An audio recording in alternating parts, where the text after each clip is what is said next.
Por vezes, a vida é um deslumbramento de realizações, um êxtase excêntrico tentando arruinar o maldito tédio. Insetos pousam sobre a borda de um copo de vinho. A fumaça que toma conta do ambiente é pesarosa. Tudo ao meu redor é acrimonioso. Talvez seja um ato de sensatez abiscar. Além do mais, todo homem é o artesão de sua posteridade, desatando o nó da própria angústia entre a garganta e o coração. A poesia é uma linguagem culta, um retrato sem moldura, uma melodia, ou melhor, sobretudo, um gesto. Quando eu conheci a poesia, esbarrei com Cesário Verde, Charles Baudelaire, Casimiro de Abreu, Cruz e Souza.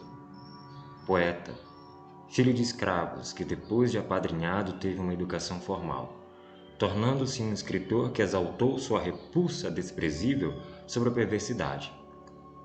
Mas o luminar para as minhas escrituras aconteceram depois de conhecer Augusto dos Anjos. Não imaginava a influência que aquelas palavras me causariam. Do transbordar de um indivíduo quase invisível na literatura, um micro-organismo multifacetado encolerizando as dores do mundo e deixando um rastro descomedido da mais profunda arte. Fator universal do transformismo, filho da teleológica matéria, na superabundância ou na miséria, verme, é seu nome obscuro de batismo.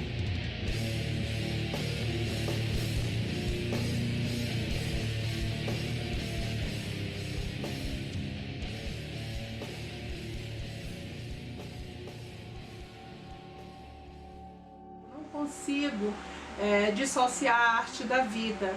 Então, sendo a poesia uma forma da representação, eu considero que o aluno ele tem que ter essa concepção de que a poesia ela é arte, ela é catarse, ela vai levá-lo a compreender seus sentimentos, os acontecimentos do cotidiano. Eu gosto de pensar a poesia como alimento. A poesia é sustento. A gente pensa a poesia porque pensamos a vida. Em tudo há poesia. Manuel de Barros, que é um poeta que eu gosto muito, em um dos poemas ele diz que as coisas desejam ser olhadas de azul. E em um outro fragmento ele diz que poesia é voar fora da asa. Pensar a vida, pensar a poesia é neste sentido. Pensar a poesia como comida, pensar a poesia como sustento, é aquilo que a gente precisa para o dia a dia, para todos os dias. Mas, infelizmente, neste mundo dito contemporâneo, na maioria das vezes a gente não dedica o tempo necessário para, a cada dia, assim como precisamos do alimento, da comida, do sustento, pensar e saborear uma excelente poesia. Lembro dos primeiros momentos que eu encontrei em sala de aula. Chamou a atenção e gerou uma perturbação em minha mente. Que tipo de aluno vai ser esse? E aos poucos percebendo, uma pessoa super atenta, inquieta, de vivência e com uma criatividade que explode de todas as maneiras, mas nenhuma criatividade voltada ao modelo consumista, a satisfação, mas a inquietação, a perturbação. Juntava alguns dicionários antigos, acendia uma vela, externava pensamentos desconexos, fragmentos de algum fracasso que ainda estava fresco na memória, e rabiscava como quem talha uma escultura de molde grosseiro, punindo a matéria bruta. Eu elaborava a arte, adotava uma mensagem, minha mãe fazia um grude com maisena, e eu saía colando cartazes pelas ruas, entre os atordoadamente ocupados, de maneira intencional, desejando que durante essa trajetória alheia pudesse alguém ser atingido pela arte, e não por adversidades, preconceito, tanta aversão. O que assevero sobre este propósito é que metade de mim ficou pelo caminho. Eu penso que a primeira impressão que eu tive ao tocar nesta obra foi algo muito próximo daquele conceito do véu de Maia que Schopenhauer trouxe para o Ocidente, não é? Essa questão de nós buscar desvelar aquilo que ninguém é, nem ninguém foi, nem ninguém será, mas aquilo que nós estamos sendo. E que nós estamos sendo é algo que muitas vezes nem nós sabemos, que uma linguagem poética como essa que você traz certamente ajuda-nos a ter acesso a esse estar sendo inconsciente. E aí podemos tomar consciência, mas isso aí já cabe a cada um de nós, porque o primeiro momento é um choque. Nós tomamos um choque, como Augusto dos Anjos também nos dá aquele choque, né? E você nos traz esse choque. Eu diria que Bruno é alguém apaixonado pela vida, e dentro dessa realidade de vida que você mergulha e traz para o presente, dentro dessa nossa realidade, a reflexão sobre a vida, sobre a dor, sobre a condição humana, conforme a Hannah Arendt coloca, essa condição humana, e dentro dessa condição humana onde tem a solidão e a morte. A vida ela é feita de detalhes, e por que não utilizar destes cacos desprezados? Juntando a porção, é óbvio, eu não terei a matéria originária, mas terei uma longa história de como sorver da própria fonte. Assim, nasceu a poética arte do desprezo. A primeira sensação que eu tive ao saber que você estava produzindo essa obra de arte e independente, já vou colocar aqui uma palavrinha, né? O Bruno Cruz é a cara do independente. O que mais me encanta na arte, de uma maneira geral, é essa possibilidade de transgredir. Então, antes os artistas transgrediam, mudavam de fase, trocavam as formas, as perspectivas, né? E aí, hoje, o Bruno ele faz um processo inverso, ele volta. E isso também é transgredir. Ele não quer se encaixar, ele não se permite se encaixar, ele não deixa que a sua obra se encaixe, embora você diga, mas ele está encaixado numa arte pela arte, que é uma caixinha, seu formato Parnasse. Mas ele é um artista que transgride no momento que ele volta. Então, quando a gente observa aquele que conhece a arte do Bruno, você observa que em todos os momentos artísticos dele, ele é um artista que transgride.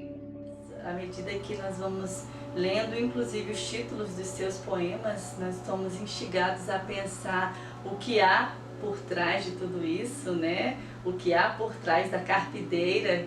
Assim, já fiquei interessada em saber, né, o que seria. Nos leva a pensar como é essa construção, como que esse poema ele vai se desenvolver, né? De que modo esse autor ele trouxe essa perspectiva temática. Eu precisei abraçar uma fórmula particular para, enfim, escrever poemas que, por mais que sejam de profundo pesar, fossem também um prazeroso desafio. Além do que, o parnasianismo é quase uma introdução metafísica poética. O clássico, o sagrado, temas que norteiam a realidade mitológica e cultural, o exagerado uso de palavras riquíssimas e raras, a preocupação extrema pela perfeição, transfigurando um soneto. Isto é, a arte pela arte.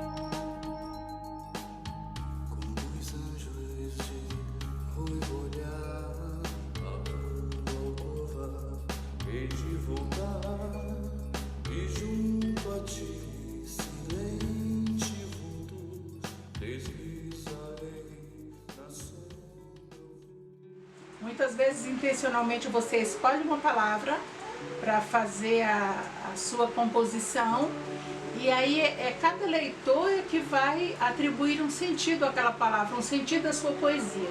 Depois que o seu texto ele é publicado, ele é colocado à disposição do leitor, você já não tem mais controle sobre ele. Aí cada autor vai fazer a sua leitura, vai fazer a sua interpretação, porque o texto deixou de ser do poeta. E eu penso que é um desafio, né, que um leitor contemporâneo agora, ele venha a fazer uma leitura desses versos, compreender, inclusive por isso você traz sabiamente, né, um glossário, uma nota sobre a incompatibilidade da obra com o novo acordo ortográfico, que é algo também bem questionável se formos pensar em padronização, enfim. A palavra possui interioridade. Por isso trago à tona uma gama de palavras em desuso.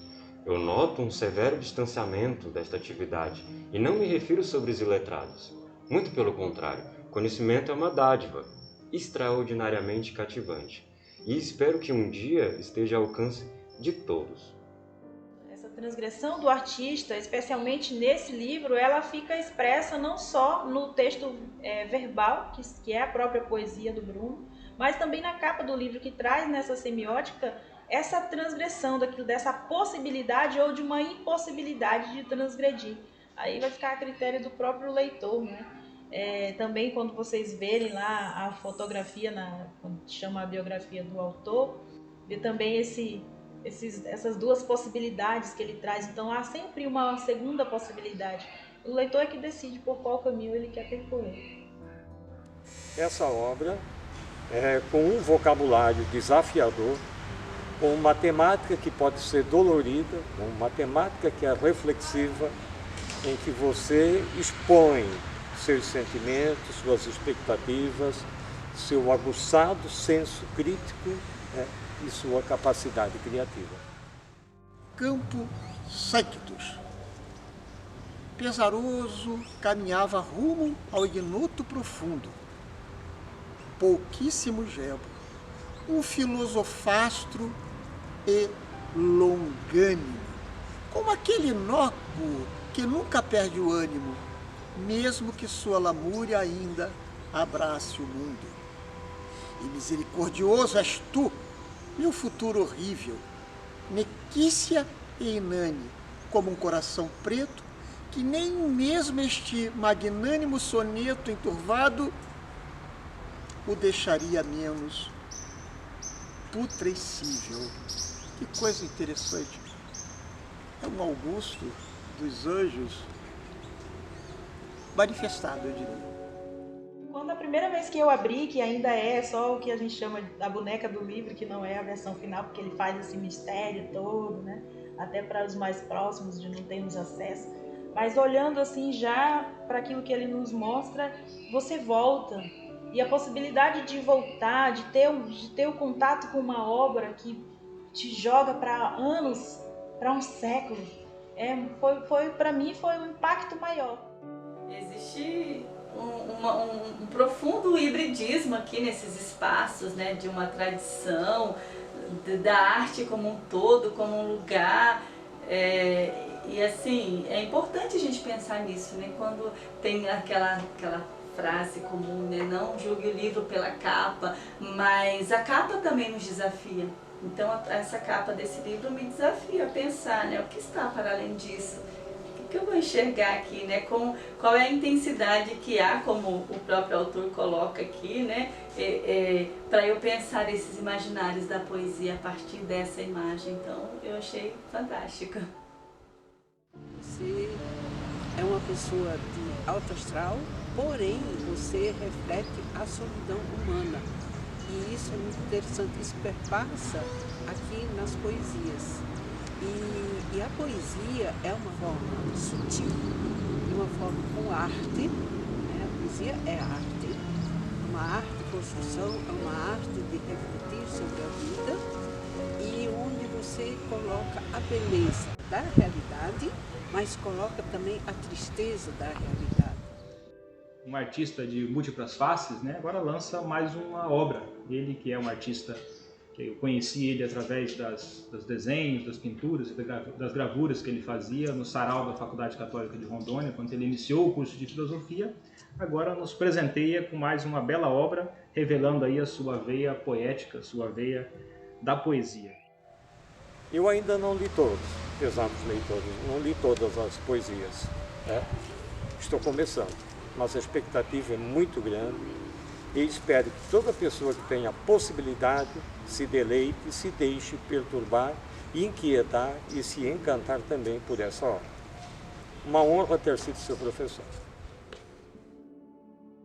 Lutuoso cadáver. análogo és a um bardo trovador. Somente resta a consolação de pulcra arte morta, destes malditos versos vis que a ninguém importa, e estraçalha o peito de ressentimento desmotivador. Dispenso esclarecimentos que possam de alguma maneira revelar cada detalhe íntimo e particular. Não caberia a minha proposta. A vida é um feitiço de admiração e respeito, ao mesmo tempo que também é um insulto, um fardo amaldiçoado que carregamos por pesarosos longos anos. De romantismo amargurado, de capítulo inacabado, um mero hiato, separado por uma insignificante vírgula, tropeçando nas reticências do caminho, para não colidir com um ponto final. Existe uma mensagem no âmago desta obra que eu posso muito bem transmitir. Imagine que alguém, em algum momento, perguntasse: sobre todas estas dores, tudo que te desagradou, o que fizeste? Eu vos responderia: sobre tudo isso, transformei em arte.